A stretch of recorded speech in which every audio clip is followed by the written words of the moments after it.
Daniel now for about 4 or 5 weeks. The total plan is to be in here about 8 weeks or so, God willing, and we'll just see what happens. But the whole subject of Daniel, throughout all the things we've been discussing, is the fact of God's sovereignty. That God is in control, that God is behind the steering wheel, that He's coordinating everything, not only in our lives. You know, sometimes we struggle, sometimes really, that God is in control of our life. When things are not going well, there's a lot of times we question, God, do you really know what you're doing right now? Are you sure you know what direction to go? Are you sure you know how to operate this machine? And we struggle with Him in our own life. Well, if we're going to struggle with Him in our own life, then there's definitely going to be times when the bigger things, maybe city government, maybe state government, maybe national government, maybe world leaders, we begin to question and wonder, is God over this too? Is He really behind the scenes and maneuvering people to do different things and stuff? And so throughout the book of Daniel, we've been finding the different times that God has shown Himself to be sovereign over everything. And this is a particular important time because the children of Israel in this time frame, they are captives. They are prisoners. They are slaves. They are captives in a foreign land. They have been taken out of their homeland and brought into a foreign land. They're living in a foreign culture. They do not have their freedom to worship and do these things. And so in this situation, it would be very easy to slide into something saying, well, God isn't in control over this. This was not God's desire. This was not God's will. But yet it was the whole time. And the purpose why they are there is something that we need to remember, because sometimes I think God still allows this to happen in our lives. It's called discipline. Whipping. A whooping. Believe it or not, there are times we need discipline, people. We are not the best behaved children He has. He has a lot of them, and some of them are really the troublemakers. They're unruly, and He has to stay on them time and time again. But the whole reason they've been taken captive is because God finally had it up to here. Do you know what that's like, having it up to here with somebody or something? And He finally got to that point, and He says, you know what? I'm just going to let the enemy come in, the Babylonian Empire. They're going to come in. They're going to take you captive, and you're going to be there not just a week, not just a month, not just a year, not just a decade. Does anybody know how long they had to be there? 70 years. Your whole life. Your whole life you're going to be in prison. And it was because they were not behaving. They kept following after false gods and doing things and allowing things in their culture that they weren't supposed to. And God is trying to show them, I am sovereign. I am over everything, and I am in control. And you're going to learn that lesson, that if you don't obey me, there's a price to pay. But at the same time, they need to know that He's sovereign over their lives, but that He's sovereign over those that are watching over them. Now, we finished last week in Daniel chapter 4.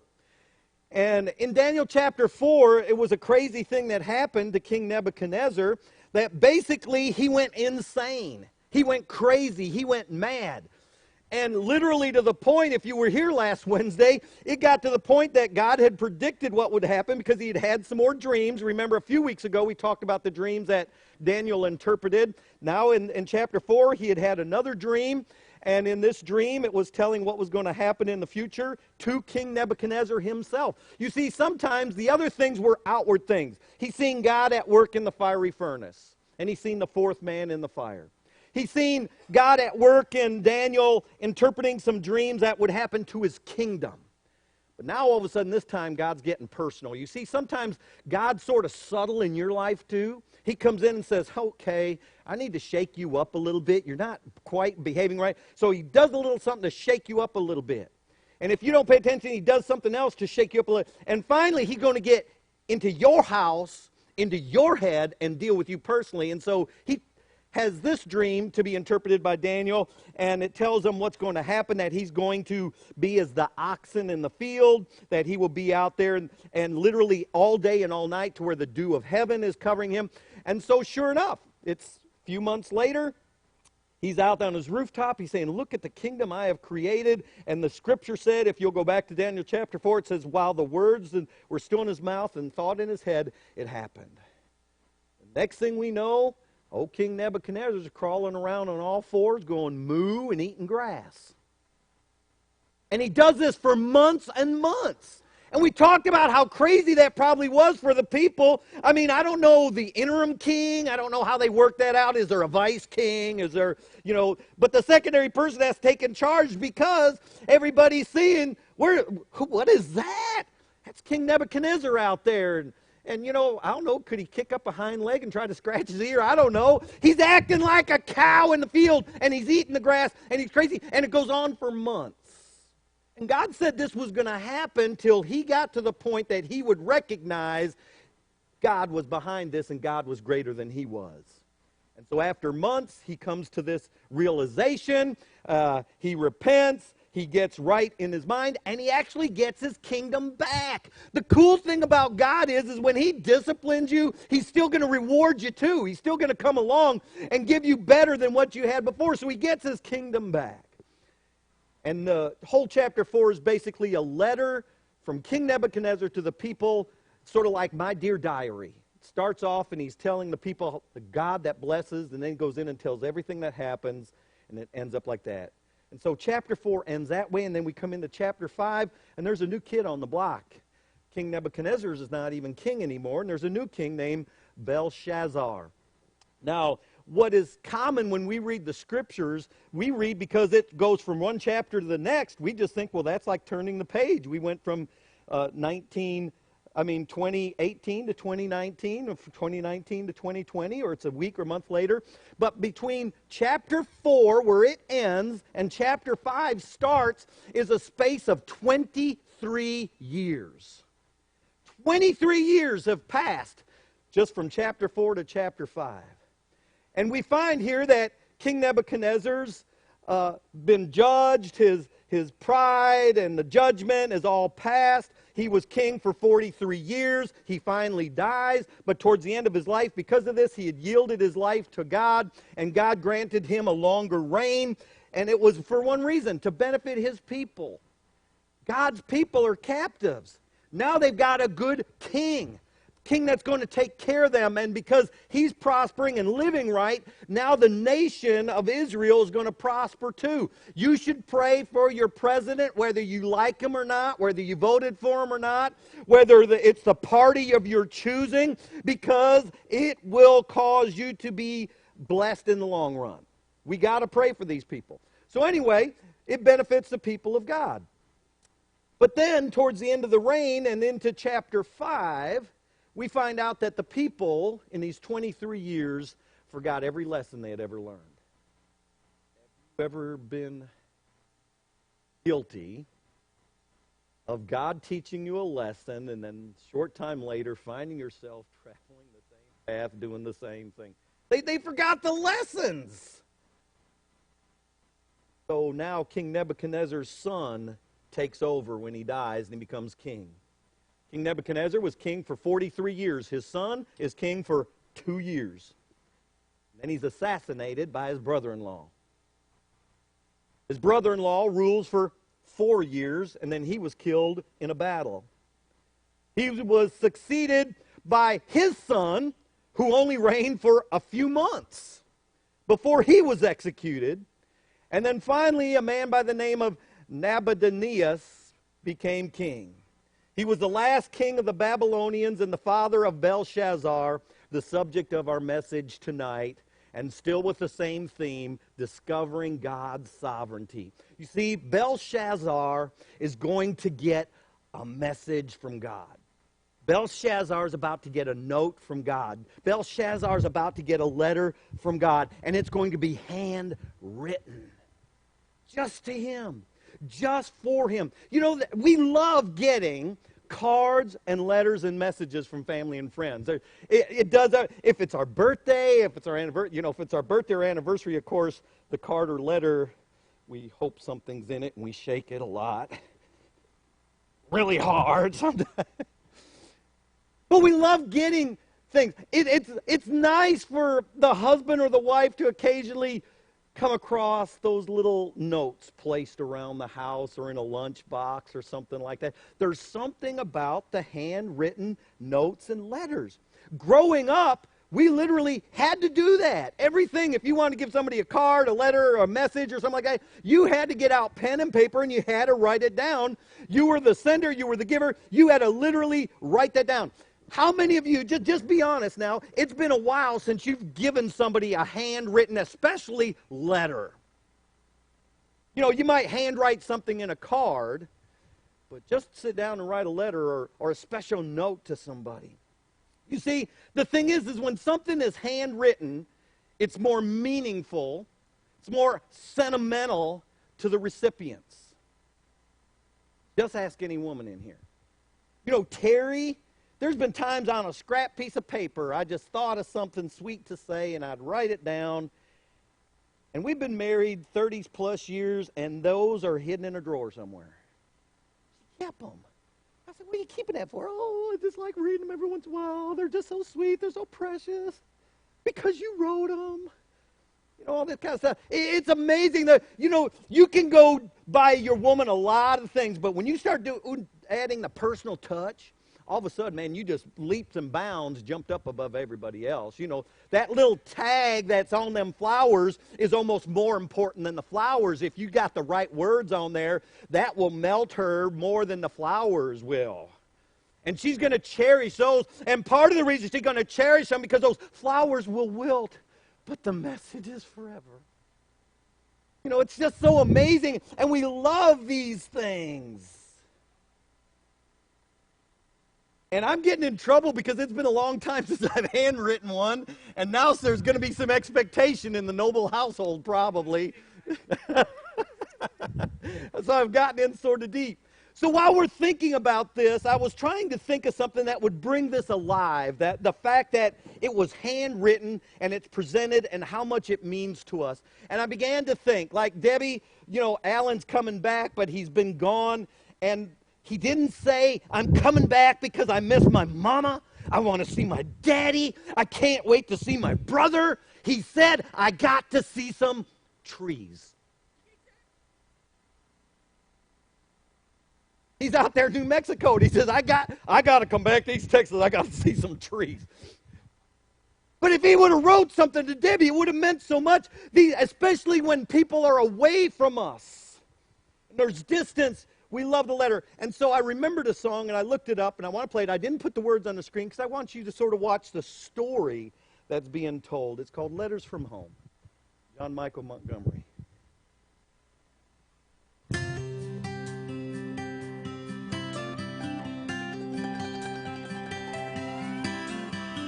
My dearest son, it's almost June.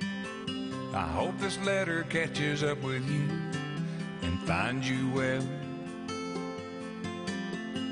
It's been dry, but they're calling for rain, and everything's the same old same in Johnsonville. Your stubborn old daddy ain't said too much, but I'm sure you know he sends his love. And she goes on in a letter from home. I hold it up and show my buddies like we ain't scared and our boots ain't muddy, and they all laugh like there's something funny about the way I talk when I say mama sends her best y'all. I fold it up and put it in my shirt, pick up my gun and get back to work, and it keeps me driving on, waiting on letters from home.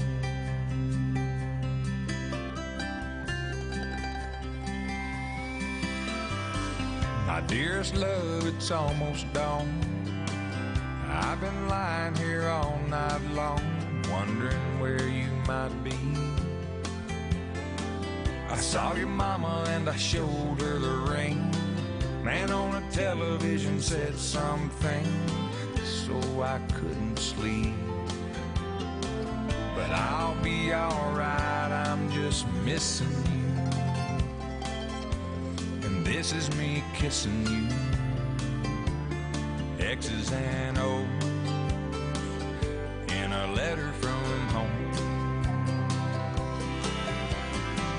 I hold it up and show my buddies like we ain't scared and our boots ain't muddy, and they all laugh 'cause she calls me honey, but they take it hard 'cause I don't read the good part.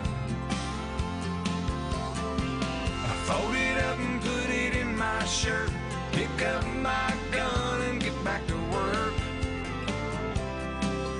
and it keeps me driving on, waiting on letters from home.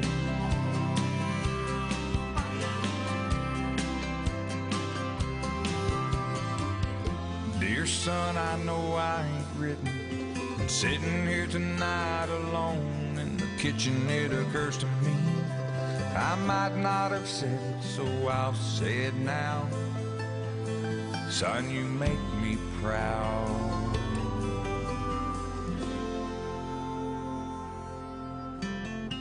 I hold it up and show my buddies like we ain't scared and our boots ain't muddy, but no one laughs 'cause there ain't nothing funny when a soldier cries, and I just wipe my eyes. I fold it up and put it in my shirt, pick up my gun and get back to work, and it keeps me driving on, waiting on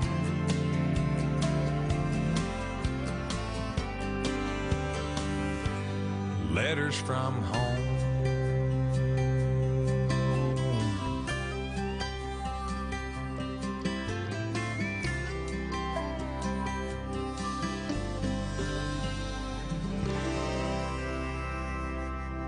Not only did the song go with my message about the handwritten letters and how important they are, it also tied in with the 4th of July that we wouldn't be having if it wasn't for people sacrificing.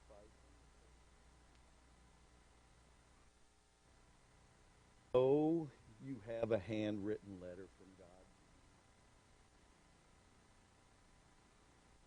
You have to write your name in the front of this thing to know it was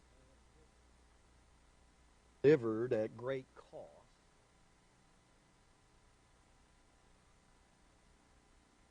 I wonder how many times them soldiers read those letters from home.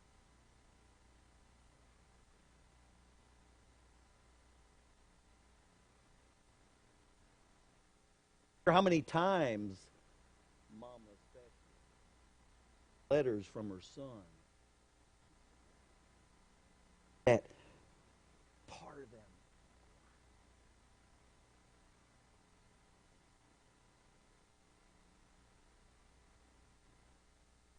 See, the title of my message tonight about God's sovereignty is Don't Wait Until God Writes You Another Letter. Next letter He writes you is not going to be as nice. It's not going to be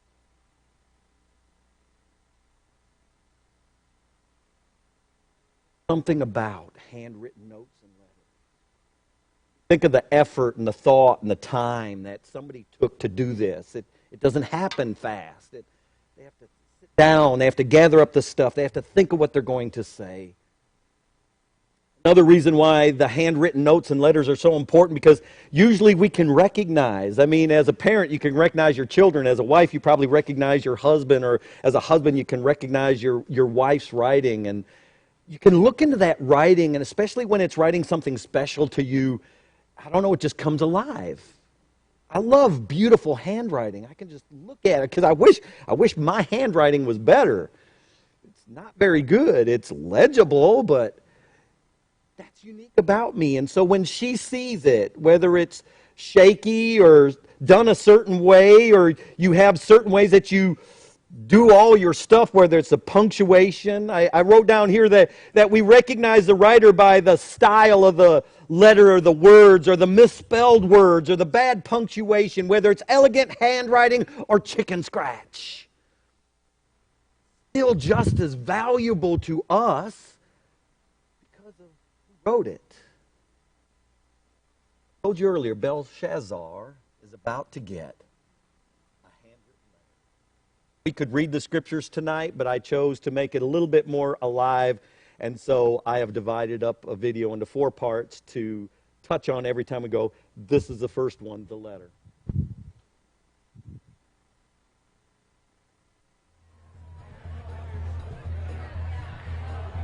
Bring me the golden vessels from the Temple of Jerusalem. But my king, is it wise to use the vessels? My king, these cups are considered sacred. Are they not, my king? Perhaps in Jerusalem!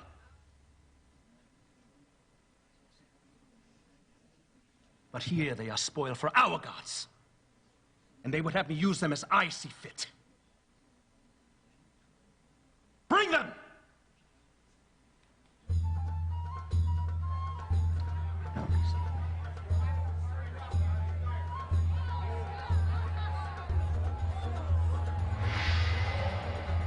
Yes. You see these vessels? In Jerusalem, they were used for the worship of their god. Now, instead of the blood of bulls and rams, let them flow with foaming wine.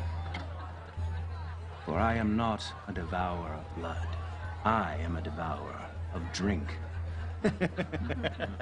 And choice fare.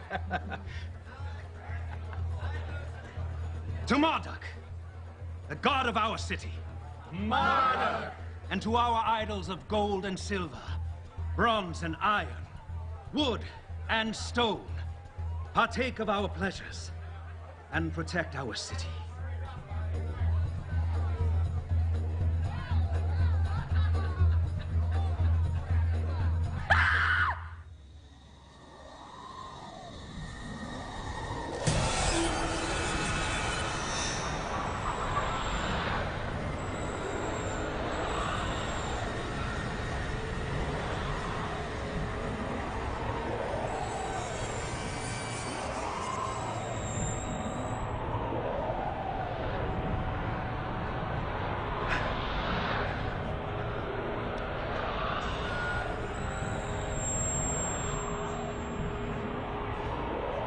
Whoever reads this and tells me what it means shall be clothed in purple and have a gold chain placed around his neck and be made third highest ruler in the kingdom.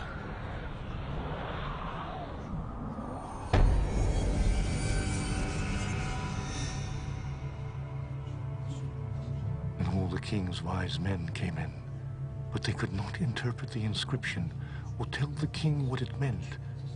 So Belshazzar became even more terrified. The Judean once told Nebuchadnezzar, your forefather, of his dreams. He succeeded when everyone else had failed. This man, Daniel, whom the king called Belteshazzar, he could tell you what this writing means. Does he still live? He does. Bring him to me quickly, but do not harm him. We shall soon learn if this Hebrew can do as you say. Eeny, meeny, tekel, pashan. A handwritten letter from God. Right to Belshazzar. In the midst of a party, in the midst of a feast. Toasting his God.